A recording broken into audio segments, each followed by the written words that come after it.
What's going on, guys? Welcome back to the channel, and check out this little guy. Yes, he is small, but don't be fooled by his size. He is an absolute beast, an absolute unit of a drone, and I'm super impressed with what I've been getting from this tiny little guy. This is the DJI Mini 3 Pro, and despite its size, it has a ton of features that we love to see in a drone. 4K 60 FPS, 10-bit footage, 120 frames per second in 1080p, vertical shooting, 48 megapixel photos, tri-directional sensors, intelligent flight modes that basically fly the drone for you. And of course, it's small enough to fit in your pocket.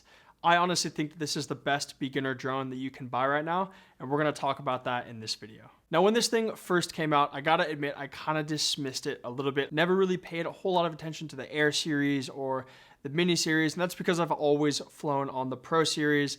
I still have the Mavic 2 Pro drone. So yeah, when this came out, I just thought, okay, another one of the smaller consumer level drones. But then I opened up YouTube one day, and at the very top of my feed was a cinematic video shot on the DJI Mini 3 Pro by my good buddy, James Matthews. And let me tell you guys, that video absolutely sold me. I had no idea a small drone like this was capable of cinematics like that. And that video made me take it seriously and look into it a little bit more. And because I was heading on a trip to Europe and I didn't want to carry my big Mavic 2 Pro drone on that trip, I thought this size would be really nice. I decided to reach out to DJI, and they graciously sent me one of these drones to review. So in this video, we're gonna talk about my experiences with the Mini 3 Pro drone, flying it around Europe, flying it around Bali, taking some photos, some videos. We're gonna chat about the features of the drone, and I'm gonna help you guys make a decision on whether or not you should pick one up or not. So when I first saw this drone, like I said, I thought this thing was absolutely tiny. And it is. It weighs less than 250 grams, which means you can fly it in a lot of places that you can't fly bigger drones in. And it's actually so small, it's smaller than my hand, and it easily fits in my pocket. But of course, because it's so small, I was super freaked out about how it would handle itself in the wind. So of course, I took it to Ireland, one of the windiest places in the world, especially the western coast of Ireland. We went on a little road trip there, and it was the perfect place to test the drone because it was quite windy, but it was absolutely stunning, so beautiful. So I put it to the test, and I flew it in some pretty incredibly windy environments. I launched it on the top of this hill right along the coast, which was incredibly windy. And when it first takes off, it gets blown around a little bit, but the sensors inside are so smart. It detects where the wind is coming from, and it actually adjusts the flight path to make sure your shot stays steady. So it even adjusts the gimbal to make sure your horizon is straight, which I thought was really impressive.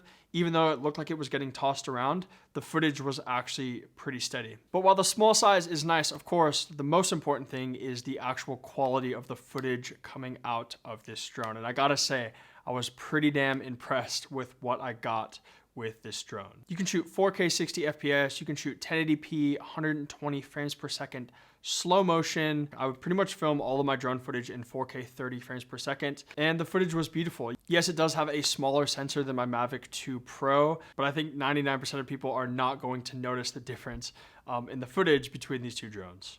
Now, it also has D-Cine-alike, which is a nice flat color profile. Pretty much all the shots you guys saw in the beginning of this video were shot in D-Cine-alike, but a few of them were shot in normal color as well, which I think looks excellent.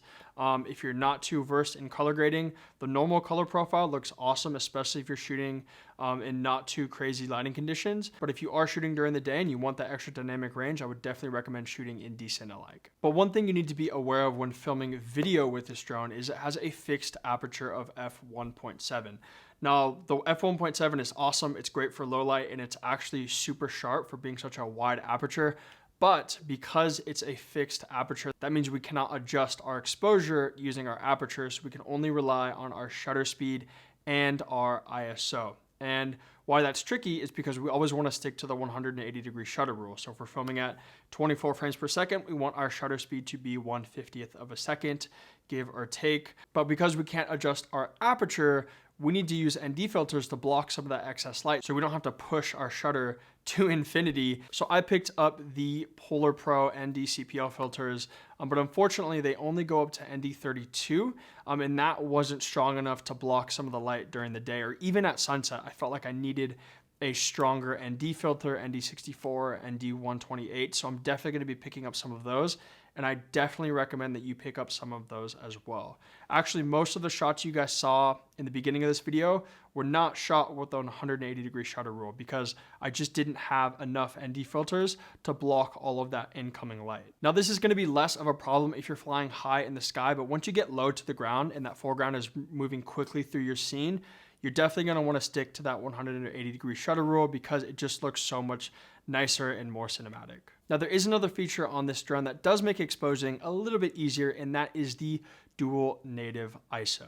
So we have a dual native ISO of 100 and 500, and that's great. That gives us a little bit more flexibility, especially when we're shooting at low light.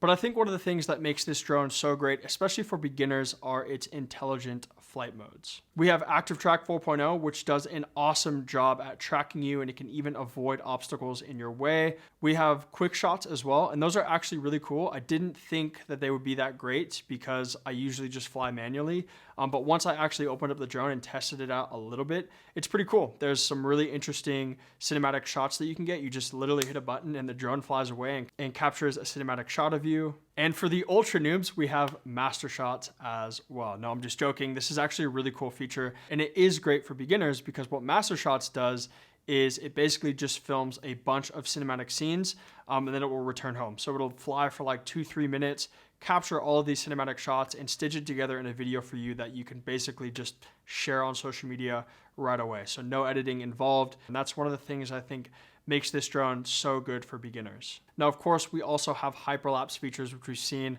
on other DJI drones, and I haven't put it to the test yet, but I'm sure it works great.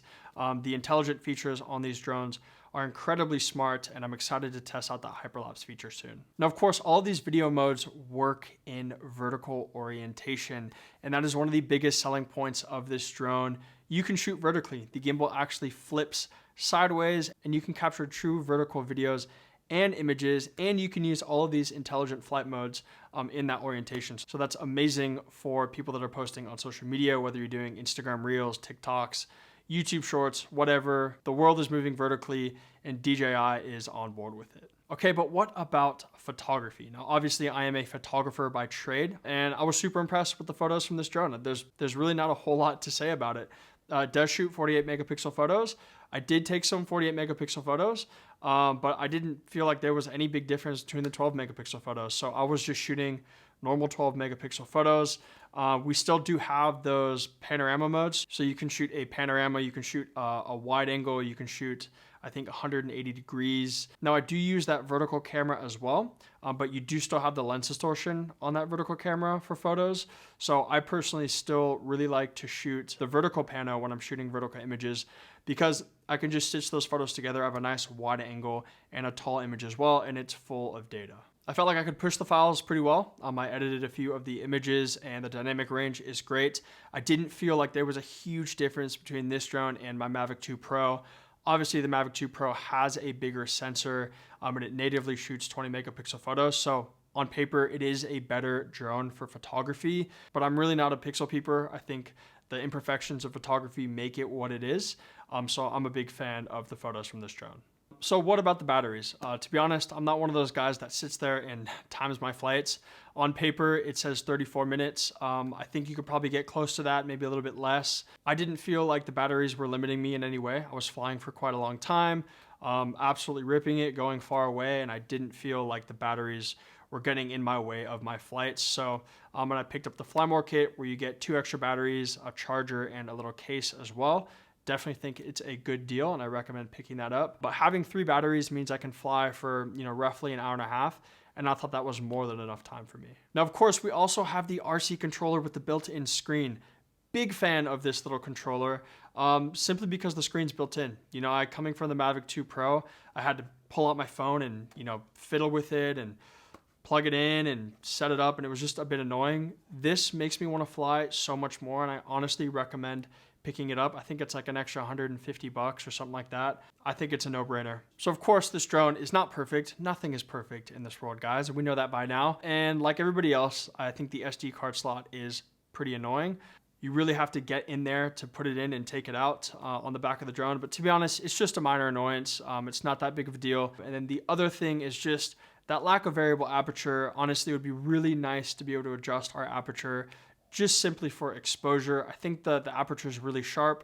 I love that it's wide and lets in a lot of light, but it would be so much easier to expose our videos if we did have a variable aperture. But how much can we complain? It's not that expensive of a drone and it has a lot of pro features. So while it is a bit annoying, I still think it's worth picking up this drone that doesn't have a variable aperture over something like the Mavic 3, which does have a variable aperture, but is much, much more expensive. So for the price, you can't really complain that much. Now, who is this drone for, and should you upgrade to the Mini 3 Pro? I think this drone really hits a lot of different markets. I think it's great for absolute beginners that know nothing about drones.